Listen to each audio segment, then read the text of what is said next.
Hey, what's going on everybody? My name is Cruz and this is how I use it, the Interesting Questions edition.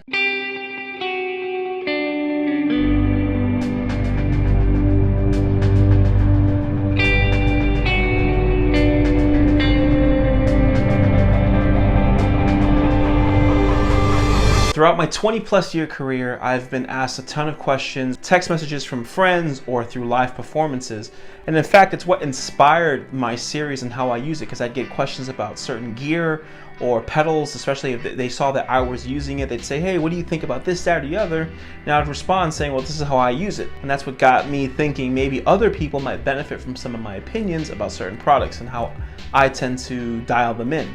With that said, I've gotten it down to about 4 questions that not only seem interesting to me, but I get quite often, and I thought, let's answer them now. Question number 1. Why do you use Telecasters over other style guitars? The truth is, I love other style guitars. For such a long time, I was using guitars with humbuckers in it, PRS style guitars, modern day Gibson style, so Schecters, things of that nature.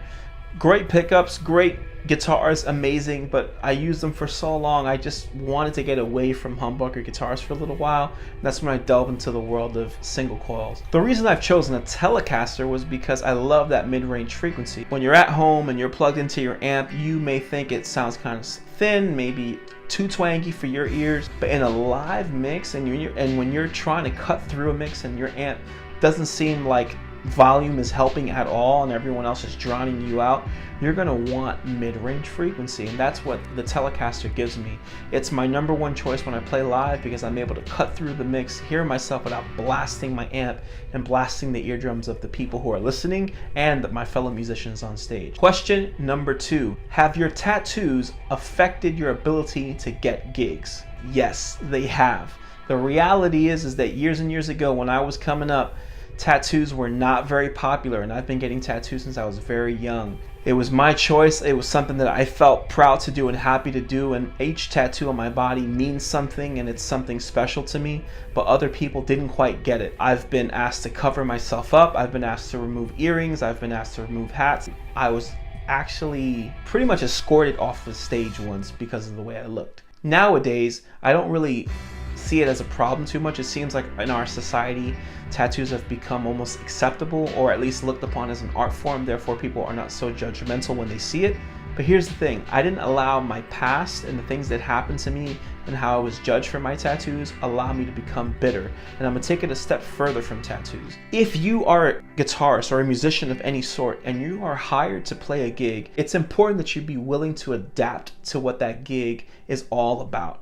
What I mean is, if you got hired to play for a wedding band and everyone else is showing up in suits and you come in, shorts and a tank top, you're probably not gonna be asked to play that gig ever again. In fact, I'd be surprised if they let you play that very night. I personally feel that it's important to be willing to adapt to your atmosphere. If an artist wants you to wear a suit, wear a suit. If he wants you to wear all black and you hate that color, wear all black. It doesn't matter.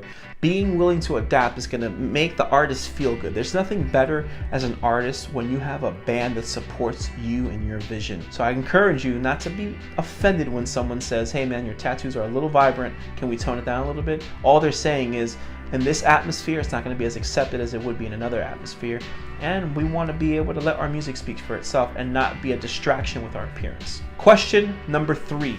Should I sell all of my analog gear, all of my pedals, my amps, and buy a digital product? I got that question a lot a few years ago because I was trying out some of the Fractal gear, and so immediately I got tons of emails, tons of text messages, people calling me up saying, are you switching? Should I switch? If you really want to know what I think, I say don't sell anything just yet. If you can financially afford it, I highly recommend trying it out before you just bite the bullet and completely go digital. Me personally, I've never been able to vibe with digital equipment. I always had sort of a hard time getting my tone just right.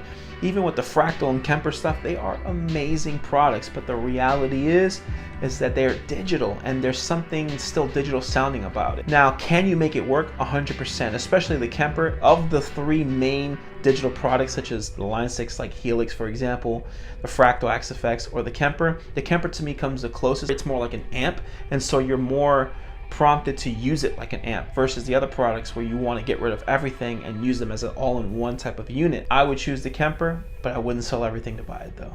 And finally, the very last question, and this is the question that by far I've gotten the most. Should I buy a Boss DD500 or a Strymon Timeline?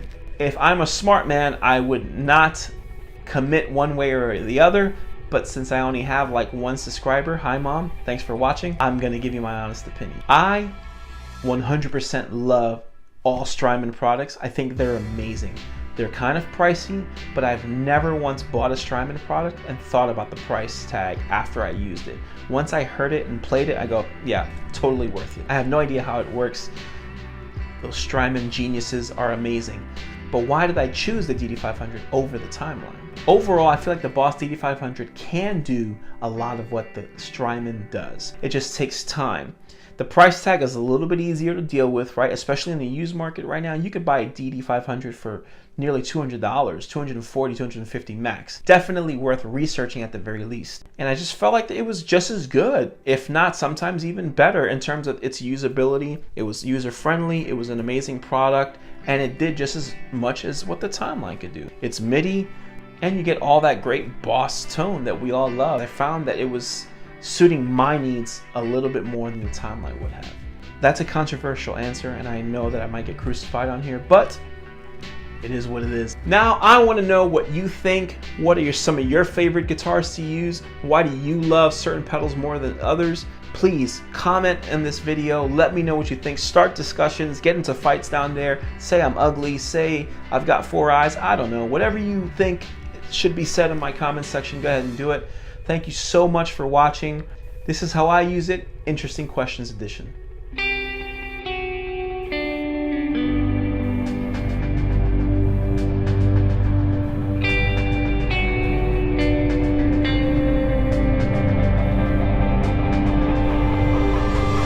Thanks so much for watching to the end of the video. If you'd like to hear some of my music or get to know me a little bit better, you can visit my website at jcruzproject.org. You can also follow me on social media, facebook.com/jcruzproject or on Instagram @jcruzproject. Take care and until next time.